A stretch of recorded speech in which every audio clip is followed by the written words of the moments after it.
क्या है कि जो हीट ट्रांसफ़र है वो काफ़ी एक बड़ा टॉपिक हुआ करता था पहले तक,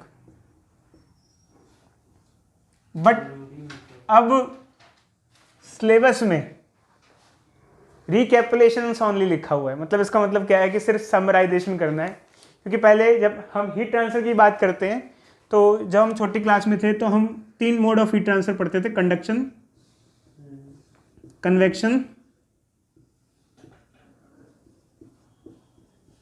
एंड रेडिएशन। तो इसके डिटेल में न्यूमेरिकल्स वगैरह हम लोग करते थे 11th क्लास में। तो हम बच्चे आपको सिर्फ टॉपिक बताएंगे, फॉर्मूला लिख देंगे, न्यूमेरिकल वगैरह कुछ खास नहीं करेंगे, एज पर सिलेबस थोड़ा बहुत बता देंगे, क्योंकि एक्चुअली क्या है रिकैपिटुलेशन होनी मतलब कि थोड़ा थोड़ा सा आइडिया दे देना है, तो यही हम करेंगे, ठीक है।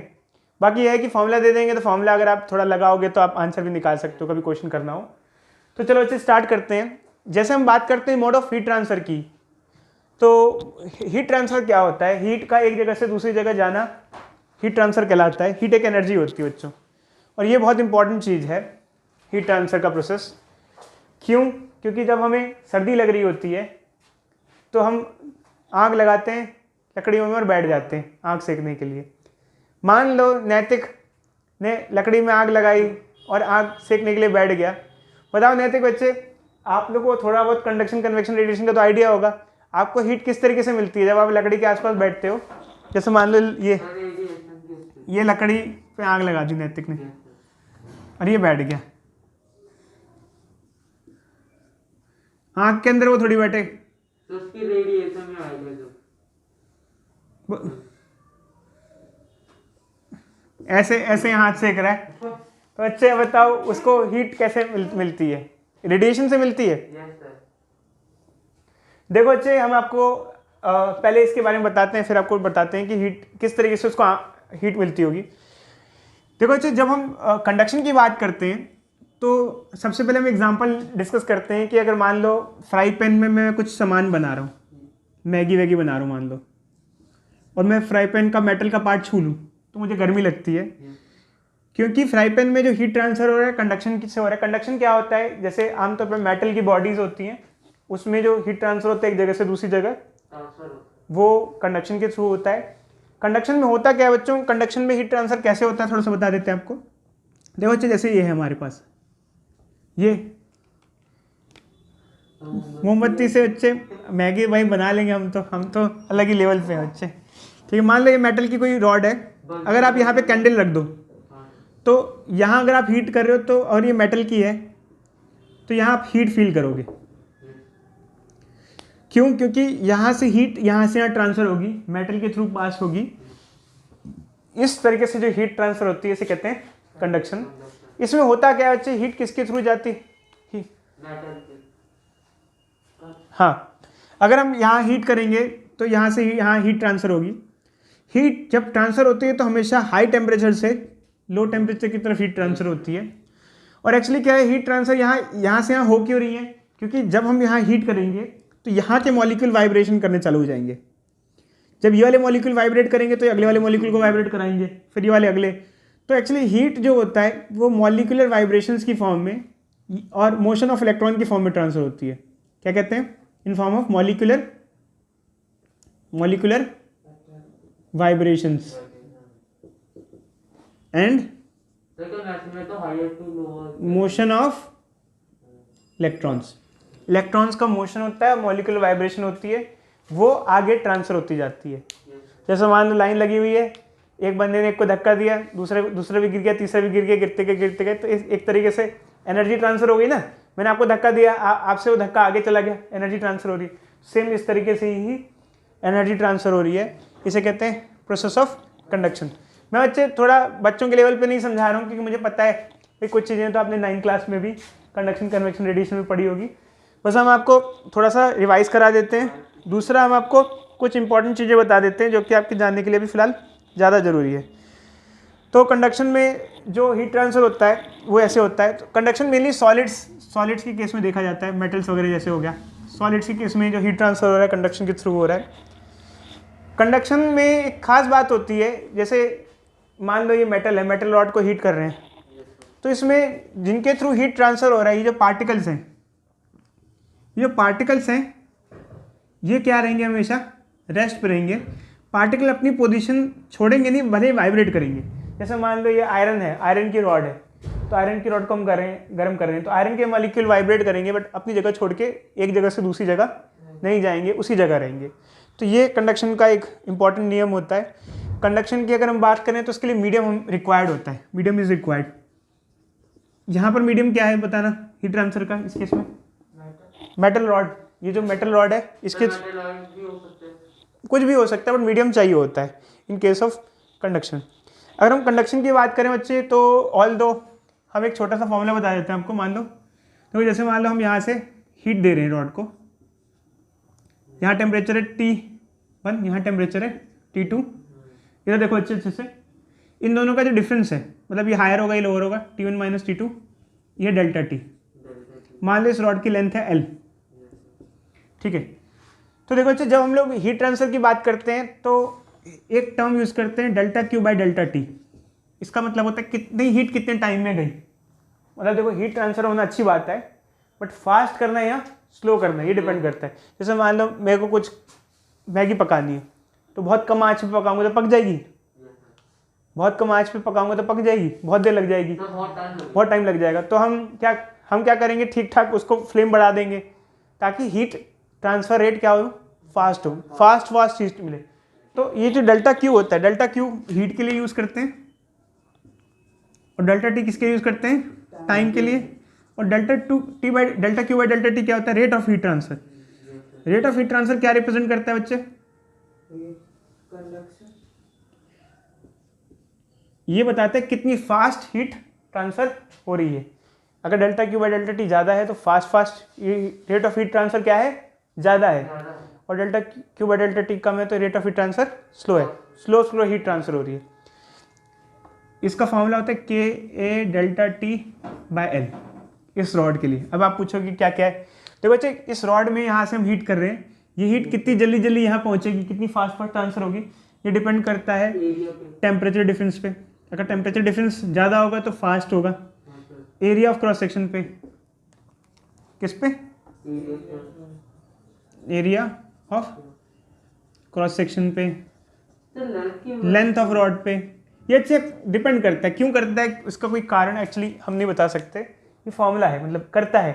नेचर में हमने देखा है इस फैक्टर पे डिपेंड कर रहा है, एरिया पे डिपेंड कर रहा है, लेंथ ऑफ रॉड पे डिपेंड कर रहा है, टेम्परेचर डिफरेंस पे डिपेंड कर रहा है। अब K एक कांस्टेंट होता है, इसे कहते हैं thermal conductivity, coefficient of thermal conductivity.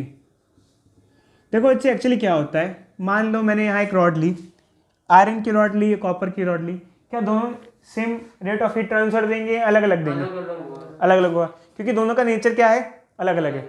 तो फिजिक्स के हिसाब से या नेचर के हिसाब से इनका थर्मल कंडक्टिविटी क्या है, अलग अलग है। किन्हीं किन्हीं की थर्मल कंडक्टिविटी ज़्यादा होती है, किन्हीं किन्हीं की थर्मल कंडक्टिविटी कम होती है। Metals are good conductor of heat. जो गुड कंडक्टर ऑफ हीट होते हैं, सुन लो बच्चे एक मिनट ध्यान रखना, जो गुड कंडक्टर होते हैं हीट के, उनकी थर्मल कंडक्टिविटी क्या होती है, हैव हाई वैल्यू ऑफ के। जो भी सब्सटेंस है बच्चे हमारे टेबल में दिया हुआ है, जो good thermal conductivity, good conductor of heat जो होते हैं, उनकी थर्मल कंडक्टिविटी क्या होती है, ज़्यादा होती है। एग्जाम्पल ले लेते हैं।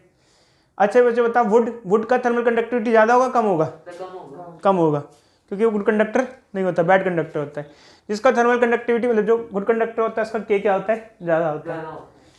बर्तन मेटल के क्यों बनाए जाते हैं?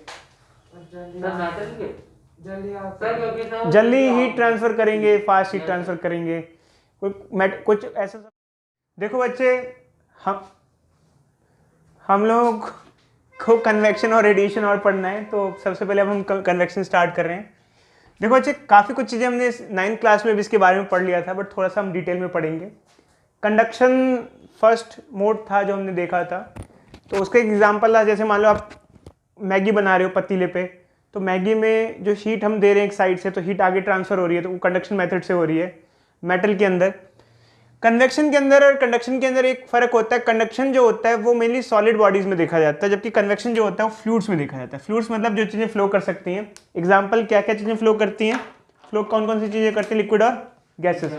तो लिक्विड और गैसेस में कन्वेक्शन देखा जाता है, जबकि सॉलिड्स में कंडक्शन देखा जाता है। तो कन्वेक्शन का कोई एग्जाम्पल दिया जाए, कन्वेक्शन का एक बेसिक सा एग्जाम्पल होता है बच्चे, एक मान लो कंटेनर है, उसमें पानी उबल रहा है, मान लो कंटेनर में पानी उबल रहा है, वाटर बॉईल हो रहा है, तो इसका एक बेस्ट एग्जांपल होता है, कन्वेक्शन का एक बेस्ट एग्जांपल होता है। कैसे? एक्चुअली क्या होता है, जैसे मान ले कंटेनर में वाटर बॉईल हो रहा है, तो ऐसा नहीं होता कि नीचे नीचे का पानी बॉईल हो रहा है और ऊपर का नहीं हो रहा है। क्या कभी ऐसा होता है कि नीचे नीचे का पानी गर्म हो रहा है, ऊपर का नहीं हो रहा?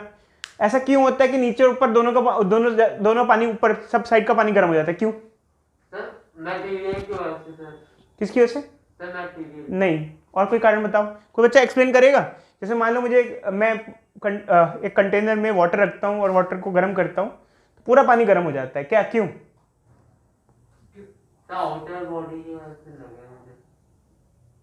बोलो कोई बच्चा। क्योंकि सबके मॉलिक्यूल्स हैं। वो बच्चे कंडक्शन में था, वाइब्रेशन वाला। इसमें थोड़ा अलग फिनोमेना होता है, बताओ क्या होता है इसमें? क्या होता है बच्चे, जैसे मान लो नीचे जो पानी था, जैसे फ्लेम है, ये फ्लेम है, नीचे जो पानी था गर्म हो जाएगा। ऑब्वियस सी बात है, इसको फ्लेम डायरेक्टली मिल जाए गर्म हो जाएगा। तो गर्म होने के बाद चीज़ें हल्की हो जाती हैं। आपने हॉट एयर बलून पढ़ा है? हॉट एयर बलून फ्लूइड्स में आमतौर पर, लिक्विड्स। हाँ बच्चे, अरे बच्चे इधर देखो यार, कैंडल से पानी नहीं, मतलब कैंडल नहीं, फ्लेम है, फ्लेम, ठीक है, कैंडल से पानी गर्म नहीं हो रहा है। देखो बच्चे, हॉट एयर बलून में क्या होता है कि जो गर्म हवा होती है ऊपर उठती है। कोई भी फ्लूइड जो गर्म होता है तो ऊपर की तरफ उठता है। तो यहाँ जो फ्लूइड होगा, जब इसको डायरेक्ट गर्मी मिलेगी तो ये ऊपर की तरफ चला जाएगा, और ये वाला फ्लूइड, ठंडा वाला फ्लूइड है, वो किधर आ जाएगा? नीचे। तो इस तरीके से सर्कुलेशन क्या होता रहेगा? चलता रहेगा। खोलता हुआ पानी देखा आपने? यूं यूं खोल रहा होता है, यूं यूं सर्कुलेशन चल रहा होता है। तो देखो बच्चे, एक्चुअली क्या होता है, कन्वेक्शन में हीट ट्रांसफर होता है, बट उसमें एक्चुअल में फ्लूइड जो होता है, फ्लूइड करंट, फ्लूइड जो होता है एक रीजन से दूसरे रीजन अपने आप चल रहा होता है। सॉलिड, देखो कंडक्शन कन्वेक्शन में यही फर्क होता है। कंडक्शन में जो पार्टिकल्स है, मीडियम जो है, उसका मोशन नहीं होता है, जबकि कन्वेक्शन में ये जो फ्लूइड है, इसका पूरा खुद का मोशन होए जा रहा है। ये गर्म होगा, ये ऊपर चला जाएगा, ठंडा वाला नीचे आ जाएगा। अब जब हम कन्वेक्शन की बात भी करते हैं तो दो टाइप के कन्वेक्शन होते हैं, एक होता है नेचुरल कन्वेक्शन, एक होता है फोर्स कन्वेक्शन। तो ये जो एग्जांपल लिया बच्चे हमने, कंटेनर में वाटर को हम गर्म कर रहे हैं, ये नेचुरल कन्वेक्शन है। नेचुरल कन्वेक्शन मतलब इसमें हम कोई एक्सटर्नली कोई यूज नहीं कर रहे, सीधे पानी को गर्म कर रहे हैं और पानी हीटअप हो रहा है। नेचुरल कन्वेक्शन का प्रोसेस है। ये जो होता है, एक मिनट बच्चे, ग्रेविटी और बायनेंसी की वजह से होता है। ग्रेविटी बायनेंसी की वजह से मतलब क्या हुआ, वही हमने आपको बताया ना, जो ठंडा पानी होगा वो नीचे आ जाएगा, गर्म पानी ऊपर उठ जाएगा। तो ये जो सर्कुलेशन हो रही है, ये बायनेंसी के प्रिंसिपल की वजह से हो रही है। गर्म चीजें ऊपर, ठंडी चीजें नीचे। जैसे मैंने आपको बताया, मॉल में अगर आप जाओगे तो गर्म हवा ऊपर रहती है और ठंडी हवा नीचे। तो ये यहाँ पर ये सर्कुलेशन चलता रहता है इस तरीके से, तो ये पूरा का पूरा हीटअप हो जाता है। बट दूसरा एग्जाम्पल हमारा फोर्स कन्वेक्शन का है। देखो बच्चे, एक्चुअली क्या होता है, फोर्स कन्वेक्शन को समझाने से पहले मैं आपको एक चीज़ पूछना चाहता हूँ। जब हमको गर्मी लगती है काफ़ी, जैसे मान लो ये बच्चा है रमनदीप, ये जिम गया, रमनदीप, ठीक है, और ये रमनदीप रनिंग पे गया, और बच्चे रनिंग करते करते आग बबूला हो गया, मतलब ये हीटअप हो गया। इसका टेम्परेचर हो गया 50 डिग्री सेंटीग्रेड सेल्सियस, ठीक है। तो वही रनिंग करके रुकेगा ये। मान लो ये अभी सर्दी के मौसम में भाग रहा है, या सर्दी नहीं, थोड़ा गर्मी का मौसम ही चलो ले लेते हैं, 30 आउटसाइड टेम्परेचर 30 डिग्री सेल्सियस है। तो ये भाग के हमको पता हम क्या हो जाते हैं, हीटअप हो जाते हैं। तो अब ये रुकेगा, तो रुकने पे क्या होगा, ठंडा होगा ना, ठीक है, ठंडा होगा। तो आप बता सकते हो ये जो ठंडा होगा किस किस मोड से ठंडा होगा, इसकी बॉडी किस किस तरीके से हीट छोड़ेगी, कौन कौन से मेथड से हीट छोड़ेगी इसकी बॉडी, कौन कौन सी मोड से? वेरी गुड बच्चे, वेरी गुड। रेडिएशन और कन्वेक्शन, दो मेथड से ठंडा होगा, रेडिएशन रेडिएशन और कन्वेक्शन। हाँ बच्चे इवेपोरेशन होता है, बट इवेपोरेशन होता है, but mode of heat transfer जो होता है उसमें इवेपोरेशन नहीं होता है। Conduction, convection, radiation 3 mode of heat transfer होते हैं, तो ये हम यूज करेंगे। तो देखो बच्चे, हम अगर मोड ऑफ हीट ट्रांसफर पूछे तो 3 मोड ऑफ हीट ट्रांसफर होते हैं, कंडक्शन, कन्वेक्शन, रेडिएशन। तो ये रेडिएशन और कन्वेक्शन से ठंडा होगा। अब रेडिएशन से कैसे, इसकी बॉडी हीट छोड़ेगी, रेडिएट करेगी। अब आप कहोगे सर ये रेडिएशन दिखते तो है नहीं। भाई बिल्कुल दिखते हैं। कैसे? ये इंफ्रारेड रेडिएशन छोड़ेगा। क्या छोड़ेगा? इंफ्रारेड। हमारी बॉडी इंफ्रारेड रेडिएशन छोड़ती है एक्चुअल में। अब आप कहोगे सर दिखता तो है नहीं। आपने देखा है बच्चे जो गेम्स होते हैं उसमें जो प्लेयर होते हैं वो नाइट विजन ग्लास पहन लेते हैं। नाइट विजन ग्लास पहनते ही वो लाल लाल सा दिखने लग जाता है, उनको इंसान सा दिखने लग जाता है नाइट विजन। क्यों लाल लाल सा दिखने लग जाता है? क्योंकि हमारी बॉडी रेडिएशन छोड़ रही होती है, रेस छोड़ रही होती है, रेड रेडिएशन, इंफ्रारेड रेडिएशन छोड़ रही होती है। आंखों से नहीं दिखता है वो। अंधेरे में अगर आप इंफ्रारेड ग्लास लगा लो तो हमें इंफ्रारेड ग्लास की हेल्प से दिख जाएगा कि हमारे वो जो इंफ्रारेड रेज आ रही हैं वो डिटेक्ट हो जाती है। समझे बच्चों? तो इसका मतलब क्या आप बिल्कुल अंधेरे में इंसान को देख सकते हो? बिल्कुल देख सकता हूँ मैं बिल्कुल अंधेरे में। बस मेरे पास ऐसा डिवाइस होना चाहिए जो इंफ्रारेड रेडिएशन डिटेक्ट कर सके। तो क्या हम लोग इंफ्रारेड रेडिएशन अभी भी छोड़ रहे हैं? बिल्कुल छोड़ रहे हैं। कैसे? हम लोगों की बॉडी से अभी भी हीट जा रही है। कैसे? अभी बाहर का टेम्परेचर कितना है? मान लो 15-20, और हमारा टेम्परेचर कितना है? 37। तो हमेशा हीट कहाँ से कहाँ फ्लो करती है? High to low. हमारी बॉडी से अभी भी हीट बाहर निकल रही है। हीट बाहर ना निकले तभी तो हमने क्या पहन रखा है? स्वेटर वगैरह पहन रखा है ना। तो कन्वेक्शन से हीट और रेडिएशन से होती है। तो ये अभी बच्चा रेडिएट कर रहा है, और इससे कौन सी रेड निकल रही है? इंफ्रारेड, जो आंखों से तो नहीं दिखती है, बट इंफ्रारेड लगाओगे कोई डिवाइस तो उससे दिख जाएगी। दूसरा कन्वेक्शन से। अब ये कन्वेक्शन से कैसे होता है? देखो बच्चा एक्चुअली क्या होता है, जैसे बच्चा खड़ा हुआ है तो उसके पास ठंडी ठंडी हवाएं इसके पास से गुजरेंगी यूं, और वो जो ठंडी ठंडी हवाएं आएंगी इसकी बॉडी से हीट लेके, जो फ्लूइड आएगा, एयर आएगी, इससे हीट लेके वो चली जाएगी। तो जब वो एयर इससे हीट लेके जाएगी तो एयर क्या हो जाएगी? खुद गर्म हो जाएगी, और इसकी बॉडी को क्या कर देगी? ठंडा, क्योंकि इसकी बॉडी से हीट लेके चली जाएगी।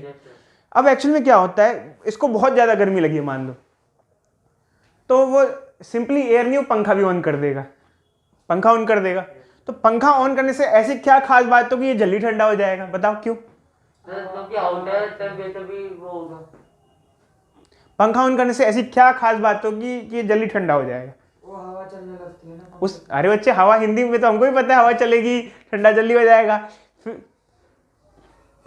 साइंटिफिकली बताओ बच्चे, साइंटिफिकली बताओ, हवा चलने से जल्दी क्यों ठंडक होगी? सर एनर्जी जल्दी हो जाएगी। हाँ बच्चे कैसे? देखो एक्चुअली क्या होता है, देखो बच्चे पंखा कहते हैं, पंखा क्या काम करता है? पंखा ठंडक देता है। कभी एक्चुअली पंखा ठंडक नहीं देता है, पंखा फ्लो को बढ़ा देता है। जैसे मान लो अभी मैं यहाँ हूँ तो एयर मुझसे आ रही है, स्लोली स्लोली आ रही है, स्लोली स्लोली मेरी हीट लेके जा रही है। पंखा चलेगा तो एयर जल्दी जल्दी आएगी और जल्दी जल्दी हीट लेके जाएगी, तो प्रोसेस फास्ट कर देती है बस। इसलिए कहा जाता है कि गर्मी में पंखा काम नहीं करता है। क्यों नहीं करता है गर्मी में पंखा काम? पंखा कब तक काम करता है? किस टेम्परेचर तक पंखा काम करेगा? जब टेम्परेचर बाहर का 37 से कम होगा, मतलब बाहर ठंडक होगी। देखो जैसे मान लो बाहर ये हमारा रमनदीप है, ठीक है, और मान लो इसका टेम्परेचर 37 डिग्री सेल्सियस है, आउटसाइड टेम्परेचर 35 डिग्री सेल्सियस है। यहाँ तक पंखा काम करेगा। क्यों? क्योंकि बाहर का टेम्परेचर कम है, तो बाहर की एयर हमसे टच करेगी तो हमारी हीट लेके जाएगी। बट मान लो अगर बाहर का टेम्परेचर 40 डिग्री सेल्सियस है और ये पंखा ऑन करें, कोई फायदा है या नुकसान है? नुकसान है। नुकसान है। वो जो एयर होगी उल्टा हीट दे के नहीं जाएगी, मतलब हीट लेके नहीं जाएगी, हीट दे के जाएगी उल्टा। तो इसलिए कहा जाता है जब टेम्परेचर बढ़ जाता है तो पंखा किसी काम का नहीं, मतलब ऑब्वियस बात है, कहते हैं ना भाई पंखा चल रहा है, पंखे से कोई फायदा ही नहीं होता। क्यों फायदा नहीं होता है? हाँ बच्चे, वर्क क्या उल्टा दिक्कत करता है बच्चे। वर्क क्यों करेगा? गर्म हवा फेंकेगा ना वो। तो भाई आपके आसपास एयर ठंडी है, ठंडी एयर आएगी तो जल्दी जल्दी आप ठंडा हो जाओगे। गर्म एयर फेंकेगा तो उल्टा और क्या कर देगा आपको? और गर्म कर देगा और हीट अप कर देगा। तो इसलिए फैन नहीं काम करता गर्मियों में भाई, सीधी सीधी बात है। तो ये जो पंखा है, मान लो अभी जैसे मान लो थोड़ी सी गर्मी आएंगी मार्च अप्रैल में, तो लोग घर में पंखे ऑन हो जाते हैं। तो पंखा मतलब क्या करता है, पंखे का काम होता है फोर्स्ड कन्वेक्शन करना। क्या करना? Forced convection. मतलब एक्सटर्नल सोर्स आप लगाओगे, फोर्सफुली एयर को सर्कुलेट कराएगा और वो एयर होगी जल्दी जल्दी से हमारी हीट बाहर निकालेगी। अभी ही मान लो अभी आप बहुत घंटे जॉगिंग वॉकिंग पे चलो, इसी यहाँ ठंड में भी, तो आप बहुत गर्म हो जाओगे, तो आप पंखे के सामने खड़े हो जाओ, आपकी जल्दी जल्दी ठंडा हो जाओगे, क्योंकि वो जो हवा चलेगी वो क्या करेगी, आपकी बॉडी से हीट निकाल लेगी। तो कई बार क्या होता है बच्चे, टेम्परेचर एक चीज़ इंपॉर्टेंट भी है, जैसे कई बार टेम्परेचर बहुत कम नहीं होता है, ठंडक नहीं होती है, बट हवा तेज चल रही होती है, बट हमको ठंड लगती है। क्यों लगती है हमको ठंड? क्योंकि टेम्परेचर कम ना भी है और हवा चल रही है, तो हमारी बॉडी से हीट जल्दी जल्दी बाहर निकल रही है, इसलिए हमको ठंडक लगती है। समझे बच्चे? कई कई जगह ऐसा होता है कि जैसे किसी कंट्री में आप चले जाओ, ऐसे ऐसा भी होता है कि भाई टेम्परेचर बहुत कम है बट आपको ठंड नहीं लगेगी, वहाँ पर कम होने के बावजूद नहीं लगेगी। क्यों? क्योंकि हवा नहीं चल रही है, हवा नहीं चल रही है, हवा नहीं चल रही है तो इतना ठंडक हमको नहीं फील होगा, बट हवा चलने लग जाएगी तो जल्दी जल्दी हमारी हीट बाहर निकलेगी। तो ये कन्वेक्शन होता है बच्चे, इसे कहते हैं फोर्स कन्वेक्शन। समझे? कन्वेक्शन में क्या होता है बच्चों, खास बात ये होती है, कन्वेक्शन में मीडियम रिक्वायर्ड होता है और एक्चुअल में मूवमेंट होता है फ्लूइड का। तो ये कन्वेक्शन बच्चे है जो कि हम पढ़ते हैं। रेडिएशन के हमारे इस करिकुलम में ये टॉपिक्स दिए हुए हैं। तो एक्चुअली क्या होता है, हम स्टार्ट करते हैं और आपको थोड़ा सा इलेक्ट्रोमैग्नेटिक स्पेक्ट्रम भी बताते हैं। ठीक है, रेडिएशन क्या होता है बच्चे, ऑब्वियस सी बात है, जैसे कोई बॉडी अगर टेम्परेचर हायर टेम्परेचर होता है काफ़ी, तो बॉडी हीट छोड़ती है, हीट रेडिएट करती है वेव्स के मीडियम से, वेव्स निकलती है। जैसे मैंने अभी अभी आपको एग्जांपल दिया था कि हमारी बॉडी कौन सी वेव्स छोड़ती है, इंफ्रारेड वेव्स, इंफ्रारेड रेज या वेव्स, कुछ भी बोलो आप। देखो बच्चे, हमारे पास जितनी इलेक्ट्रोमैग्नेटिक वेव्स होती हैं उसको क्लासीफाई किया जाता है। तो क्लासिफिकेशन में क्या होता है, विजिबल, इनकी फ्रीक्वेंसी और वेवलेंथ के हिसाब से क्लासीफाई किया जाता है। Visible rays, UV rays, X rays, gamma rays, infrared, microwaves, radio waves. देखो बच्चे, जो रेडिएशंस होते हैं, जैसे कोई मान लो वेव है, इलेक्ट्रोमैग्नेटिक वेव है, इसकी वेवलेंथ और फ्रीक्वेंसी के बेसिस पे इनको इस तरीके से क्लासीफाई किया जाता है। कई टाइप की वेव्स होती हैं। हमारी आंखें सिर्फ विजिबल लाइट देख सकती हैं, भगवान ने हमें सिर्फ विजिबल रेस के लिए बनाया है। हम जैसे सन है, सन आपको क्या लगता है, सन सिर्फ विजिबल लाइट छोड़ता है या सारी छोड़ता होगा? इसमें से सारी रेस छोड़ता होगा, बताओ। सन से रेडिएशन जो निकलते हैं, क्या सारे रेडिएशन निकलते हैं या सिर्फ? देखो अच्छे, सन से सारे रेडिएशंस निकलते हैं। हमारे को दिखता कौन सा है? सिर्फ विजिबल, क्योंकि भगवान ने हमारी आंखें सिर्फ विजिबल के लिए बनाई हैं। सन से यूवी रेज भी आती हैं। अब यूवी रेज के बारे में आपने कब पढ़ा होगा? जब आपने ओजोन के बारे में पढ़ा होगा कि ओजोन लेयर जो होती है वो सन से आने वाले हार्मफुल यूवी रेडिएशन से बचाती है। एक्चुअली क्या होता है बच्चे, सारे रेडिएशन सेम ही है, कोई फर्क नहीं है। बस फर्क क्या हो जाता है, इनकी वेव की फ्रीक्वेंसीज अलग अलग होती हैं। नीचे आते आते फ्रीक्वेंसी इंक्रीज हो रही है ऐसे, मतलब सबसे ज़्यादा फ्रीक्वेंसी गामा रेस की होती है। किसी भी वेव्स की जो फ्रीक्वेंसी जितनी ज़्यादा होगी उसकी एनर्जी उतनी ज़्यादा होगी। गामा रेस सबसे ज़्यादा हार्मफुल होती है, उसकी हाईएस्ट एनर्जी होती है, एनर्जी हाईएस्ट होती है। एक्स रे थोड़ी कम हार्मफुल होती है, यूवी रेस कम हार्मफुल होती है, इंफ्रारेड बहुत कम हार्मफुल होती है, माइक्रो और कम होती है, रेडियो वेव सबसे कम हार्मफुल होती है। अब आप कोई बच्चा पूछता है सर एक्सरे आप कह रहे हो हार्मफुल होती है, बिल्कुल होती है। तो इसका मतलब हम एक्सरे कराते हैं वो हमारी बॉडी के लिए हार्म करता है? बिल्कुल करता है। जब हम लोग एक्सरे करवाते हैं बोन्स का, एक्सरे कहाँ काम आती है? हमारे बोन्स वोन्स का एक्सरे। इनकी पेनिट्रेटिंग पावर भी अलग अलग होती है। पेनिट्रेटिंग पावर मतलब कि दीवार के आसपास जाने की क्षमता, किसी चीज को क्रॉस करने की क्षमता भी अलग अलग होती है, क्योंकि इनकी फ्रीक्वेंसी और वेवलेंथ अलग अलग होती है। तो सबकी पेनिट्रेटिंग पावर अलग अलग होती है बच्चे। सबसे ज़्यादा हार्मफुल रेज होती हैं गामा रेज, सबसे ज़्यादा हाई एनर्जी ये होती हैं। ये इतनी डिजास्टर्स होती हैं कि इससे कैंसर हो सकता है। अगर गामा रेज एक्सपोजर किया जाए किसी पे तो उसको कैंसर हो सकता है। और हल्क कहानी में शायद ऐसे ही दिखाया, इसको गामा रेडिएशन हो जाता है, वो अजीब सा हो जाता है।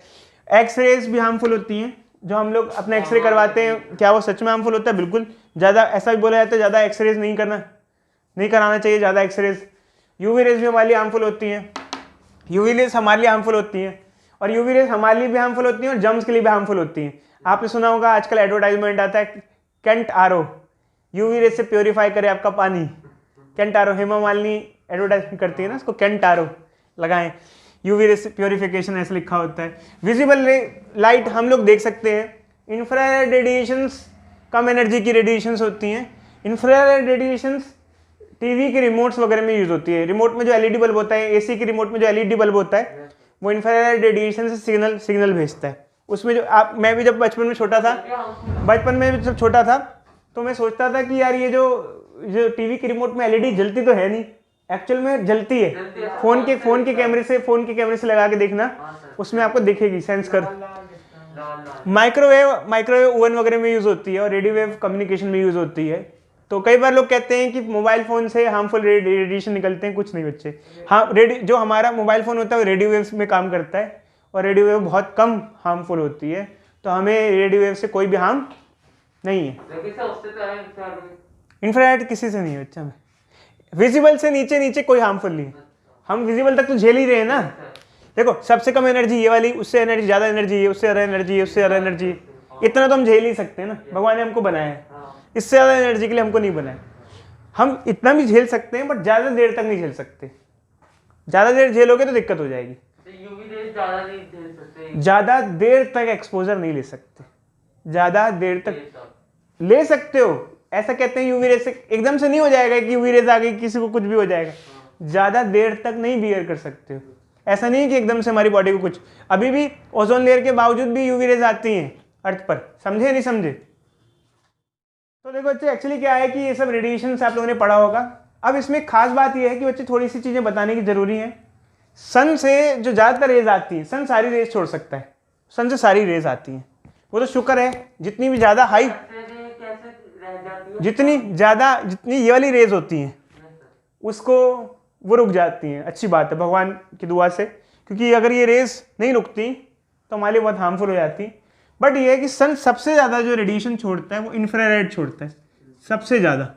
अब कई बच्चों का क्वेश्चन होता है, सर ऐसा क्यों, सर सबसे ज़्यादा इंफ्रारेड क्यों छोड़ता है सन? यार एक्चुअली क्या होता है, कोई भी बॉडी जो हीट छोड़ती है, जैसे हम भी हीट छोड़ रहे हैं, कोई बॉडी हीट छोड़ती है, उसके टेम्परेचर पे भी डिपेंड करता है। टेम्परेचर का अलग अलग हिसाब होगा। देखो इधर देखो बच्चे, अगर एक बॉडी का टेम्परेचर जितना ज़्यादा होगा उतनी ज़्यादा फ्रीक्वेंसी की वो रेज छोड़ेगा। अब सन का टेम्परेचर उतना ज़्यादा है कि जिस हिसाब से वो इंफ्रारेड ज़्यादा छोड़ता है। ध्यान से सुनना बच्चे, इंफ्रारेड ज़्यादा छोड़ता है इसका मतलब ये नहीं कि इंफ्रारेड ही छोड़ता है। सबसे ज़्यादा कौन सी छोड़ता है? इंफ्रारेड रेज को हीट रेज भी कहते हैं। हीट, इससे हीट प्रोड्यूस होती है, काफ़ी हीट सी महसूस, गर्मी सी महसूस होती है। अब एक्चुअली क्या होता है, बच्चे कहते हैं सर ये क्या चक्कर, समझ में नहीं आ रहा। देखो यार, पुराने ज़माने में बल्ब हुआ करते थे 100 वाट के, वो हीट ज़्यादा फेंकते थे, लाइट कम फेंकते थे। फिलामेंट वाले बल्ब थे ना, येलो वाले, फिलामेंट वाले पुराने ज़माने, मतलब अभी की कुछ टाइम पहले यार, तो फिलामेंट वाले बल्ब होते थे, तो हीट ज़्यादा फेंकते थे, लाइट कम फेंकते थे, क्योंकि वो जो एनर्जी होती थी उसका कुछ हिस्सा विजिबल में होता था, ज़्यादातर हिस्सा इंफ्रारेड रेडिएशन में होता था। मतलब वो इंफ्रारेड छोड़ते थे ज़्यादा, तो हीटिंग ज़्यादा करते थे, लाइटिंग कम करते। आजकल एलईडी बल्ब आ गए, वो हीटिंग कम करते हैं और ज़्यादा से ज़्यादा रेडिएशन लाइट में फेंकते हैं, क्योंकि हमारा काम, हमको लाइट चाहिए, हीट चाहिए, लाइट चाहिए, तो इसीलिए। और खैर सबका अपना अपना यूज़ है, वो तो डिपेंड करते हैं क्या सिचुएशंस हैं। हीट चाहिए होगी तो वो वैसे भी यूज़ कर लेंगे उसको। तो ये भी कोई रेस होता है? ये विजिबल छोड़ रहा है ना, विजिबल लाइट, विजिबल छोड़ रहा है ना बच्चे। तो उसके अलावा कोई छोड़ रहा होगा। अब आपको क्या लगता है, हमारे जो ऊपर एलईडी लगे हैं वो क्या सिर्फ विजिबल ही छोड़ रहा होगा? आसपास भी छोड़ रहा होगा, बट आसपास जो छोड़ रहा होगा बहुत कम होगा। मेनली क्या छोड़ रहा होगा? विजिबल। अच्छा, इसका मतलब सन का जो टेम्परेचर है, अगर वो ज़्यादा हो जाए तो क्या हो जाएगा? क्या सन अगर बहुत ज़्यादा गर्म, यूवी रेस भी ज्यादा होगी, तो अगर सन का टेम्परेचर अगर बहुत ज़्यादा हो जाए तो क्या वो यूवी रेस ज़्यादा छोड़ने लग जाएगा? बिल्कुल। अगर सन का टेम्परेचर बहुत ज़्यादा बढ़ जाए तो सन विजिबल छोड़ के क्या छोड़ने लग जाएगा? यूवी रेस, और हमारे लिए बचना मुश्किल हो जाएगा, नामुमकिन हो जाएगा। वो तो सन का टेम्परेचर भाई उस हिसाब से। अगर सन ठंडा हो जाए तो क्या होगा? फिर सन रेडियो वेव, माइक्रोवेव छोड़ने लग जाएगा। ये भी हमारे लिए आफत है, ये भी हमारे लिए आफत है। बट छोड़ेगा सारी की सारी, ध्यान रखना। बात किसकी हो रही है? ज़्यादा कौन सी छोड़ेगा? अभी ज़्यादा कौन सी छोड़ता है? इंफ्रारेड। बट ठीक है भाई, हमारे लिए इंफ्रारेड ठीक पड़ता है, हमारे अर्थ के लिए, इन्वायरमेंट के लिए ठीक है। तो सन सब छोड़ता है, विजिबल भी छोड़ता है, यूवी भी छोड़ता है, बट सबसे ज़्यादा कौन सी छोड़ता है? Infrared radiation. एक्स-रे रेज कौन रोकता है सर? जैसे यूवी रेज ओजोन लेयर रोकता है। अभी बच्चे इसका डिस्कशन नहीं, ठीक है, हम आगे देखते हैं, ठीक है। तो ये थोड़ा सा बच्चे आप लोगों ने जान लिया रेडिएशन क्या होता है। तो अब जैसे मान लो हम किसी भी बॉडी को गर्म करते हैं, जैसे मान लो मैं सन में गया काले कपड़े पहन के, तो काला कपड़ा मैंने पहन रखा है, तो ऑब्वियसली बात है मेरा जो काला कपड़ा होगा वो हीट को क्या कर लेगा? एब्जॉर्ब कर लेगा। अब मान लो मैं काला कपड़ा मैंने पहना, मैं कमरे में एंटर कर गया और मैंने काला कपड़ा उतार के कोने में रख दिया, क्या काला कपड़ा वो गर्मी रहेगा या ठंडा हो जाएगा? थोड़ी देर में ठंडा हो जाएगा। क्यों? वो हीट फेंकेगा। किस किस मीडियम से? वो हीट फेंकेगा कन्वेक्शन से भी और रेडिएशन से भी। जैसे इस बच्चे का एग्जांपल लिया था ना कि वो हीट छोड़ेगा, और वो भी कौन सी हीट छोड़ेगा? इंफ्रारेड ही छोड़ेगा। मोस्टली इंफ्रारेड ही होता है। जो हमारा डेली यूज़ का टेम्परेचर होता है ना, उसमें ज़्यादातर इंफ्रारेड का ही काम होता है। और तो ये बच्चे हमारा है थोड़ा, तो आपको आइडिया लग गया होगा सारा का सारा क्या कहानी है रेडिएशन के पीछे। और इसमें से भी कौन सा रेडिएशन ज़्यादा काम का है हमारे लिए, हम जो यूज़ कर रहे हैं, मतलब हमें जो सन से ज़्यादा मिल रहा है वो कौन सा मिल रहा है, ये ज़रूरी है। सन से जो ज़्यादा रेडिएशन मिलता है वो कौन सा मिलता है? इंफ्रारेड। तो क्या हमको जो सन दिखता है जितना चमकता है, वो क्या सन उससे ज़्यादा चमक रहा है? एक्चुअल में बिल्कुल चमक रहा है। इंफ्रारेड ग्लास लगा के देखो, आपको और ज़्यादा चमकता हुआ दिखेगा, क्योंकि सन विजिबल जितना नहीं छोड़ रहा है उससे ज़्यादा क्या छोड़ रहा है? इंफ्रारेड छोड़ रहा है। तो खैर चलो वो तो अपना अलग डिस्कशन है। अब हम थोड़े से टॉपिक्स पे आते हैं। रेडिएशन क्या होता है भाई? कोई भी बॉडी, हॉट बॉडी रेडिएशन छोड़ती है, इसे रेडिएशन कहते हैं। अब हम आते हैं बच्चे ब्लैक बॉडी रेडिएशन पे। जैसे ये 2-3 टर्म है मैं डिस्कस करने के लिए बोली गई है शॉर्ट में। तो अभी ये ब्लैक बॉडी रेडिएशन क्या होता है? तो अच्छा हम कुछ टर्म्स को डिस्कस कर लेते हैं जो कि हमारे करिकुलम में बोला है डिस्कस करने को। जैसे पहली टर्म है ब्लैक बॉडी रेडिएशन। अब देखो अच्छा ब्लैक बॉडी रेडिएशन क्या होता है? एक्चुअली ब्लैक बॉडी क्या होता है? ब्लैक बॉडी एक ऐसी बॉडी जो all types of radiation emit कर पाए।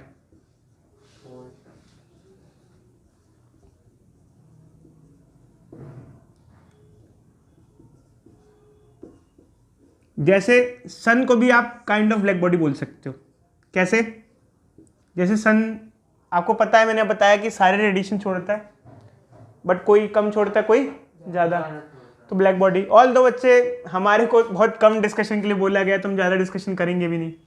ब्लैक बॉडी रेडिएशन मतलब कोई बॉडी जो सारे टाइप के रेडिएशन छोड़ पाए, उसे ब्लैक बॉडी रेडिएशन कहते हैं। खैर यार बहुत लिमिटेड वे में बता रहे हैं। इसके बाद नेक्स्ट टॉपिक डिस्कशन के लिए बोला गया वेन्स डिस्प्लेसमेंट लॉ। अब ये क्या होता है बच्चे? एक्चुअल में क्या होता है बच्चे? जैसे मान लो सन है, सन रेडिएशन छोड़ रहा है और सन का एक स्पेक्ट्रम हमने ड्रॉ कर लिया। अब आप कहोगे ग्राफ क्या दिखा रहा है? देखो ये ग्राफ ये दिखा रहा है कि कौन सी वेवलेंथ में सन ज़्यादा एनर्जी छोड़ रहा है। ये मान लो ये है, ये इंफ्रारेड है, तो सबसे ज़्यादा एनर्जी सन किस में छोड़ रहा है? इंफ्रारेड में। मान लो ये इंफ्रारेड है, ये विजिबल है, एक्सरे, ऐसे करके सब वेवलेंथ ड्रॉ कर दी हमने। भाई ऑब्वियसली बात है, मैंने आपको बताया कि सन से जो रेडिएशन आ रहा है मोस्टली किस में आ रहा है? इंफ्रारेड में आ रहा है। तो एक्चुअल में क्या होता है, वेन्स डिस्प्लेसमेंट लॉ ये बात करता है कि वेवलेंथ जो होती है टेम्परेचर के इन्वर्सली प्रोपोर्शनल होती है। कहने का क्या मतलब है? कहने का मतलब ये है कि जैसे कोई एक बॉडी है, जैसे सन ही मान लेते हैं, अगर सन का टेम्परेचर बढ़ जाए तो सन हाई फ्रिक्वेंसी रेडिएशन ज़्यादा छोड़ने लग जाएगा।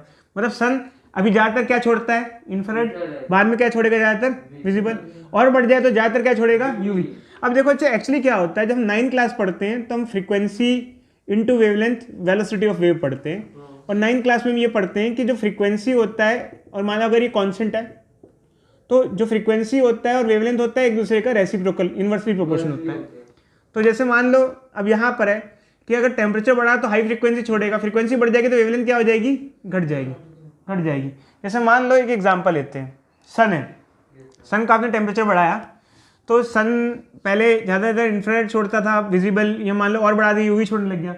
तो अब जब जो सन छोड़ रहा है मोस्टली रेडिएशन जो है यूवी है मान लो, बाकी सब भी छोड़ रहा है, तो जो मोस्टली छोड़ने वाला रेडिएशन है उसकी फ्रीक्वेंसी बढ़ चुकी है। अब यूवी क्या होता है, उसकी फ्रीक्वेंसी ज़्यादा होती है, बट यूवी की वेवलेंथ क्या होती है? कम होती है।